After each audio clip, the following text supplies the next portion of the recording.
Good day mga ka-auto, this is Jap again with Kapwa Moto TV at pag-usapan naman natin itong waterless car wash and wax by Guapo Car Care Solution.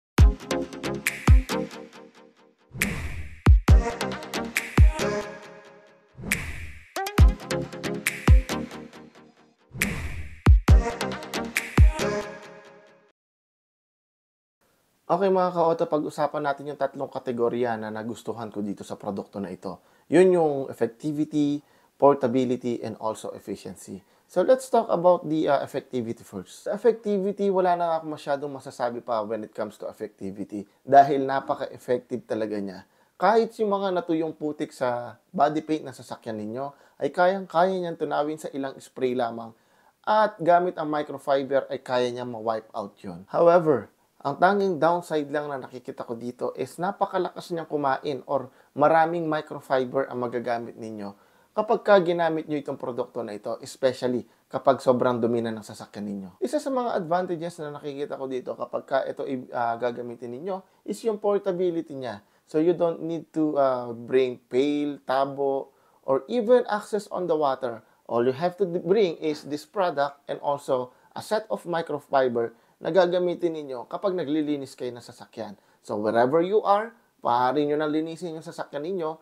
Kahit sa mga parking areas ay pwedeng-pwede nyo nang gamitin. Gamit lamang ito at ang set ng microfiber na dala-dala ninyo. Okay, pag-usapan naman natin yung efficiency ng produkto na ito. Ito ay nahuhulog din sa portability dahil napaka-efficient yan dalhin because effortless ka when it comes to bringing this product. Not unlike na bringing ng pail and also tabo and also water para lang makapaglinis ng sasakyan. At isa pa sa mga advantages nito is if ever na tinatamad ka na maglinis ng sasakyan using pail and water, all you have to do is to use this product and set of microfiber. However, ang tanging downside lang na nakikita ko dito is maraming microfiber ang gagamitin niya when it comes sa paglilinis ng sasakyan.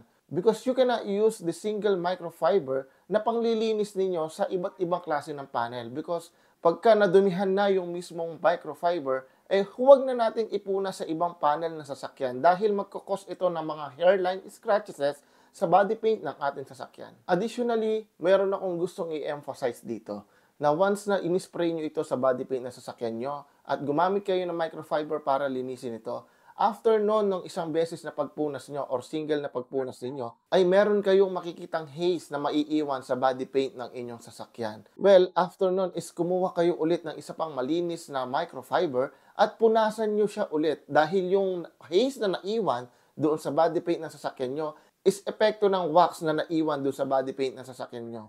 So once na pinunasan nyo ulit siya ng malinis na basahan, then doon nyo na makikita nakikinang na ang body paint ng sasakyan ninyo. Okay mga ka-auto, let's talk about naman the price. So, I'm sorry kung hindi ko na-mention sa unang video ko ang pricing nitong produkto na ito. However, ang price pala ng produkto na ito is nakakahalaga ng 149 pesos sa mga favorite online shop na gustong-gusto natin, no? So, ang tanong, worth it nga ba ang 149 pesos para sa produkto na ito?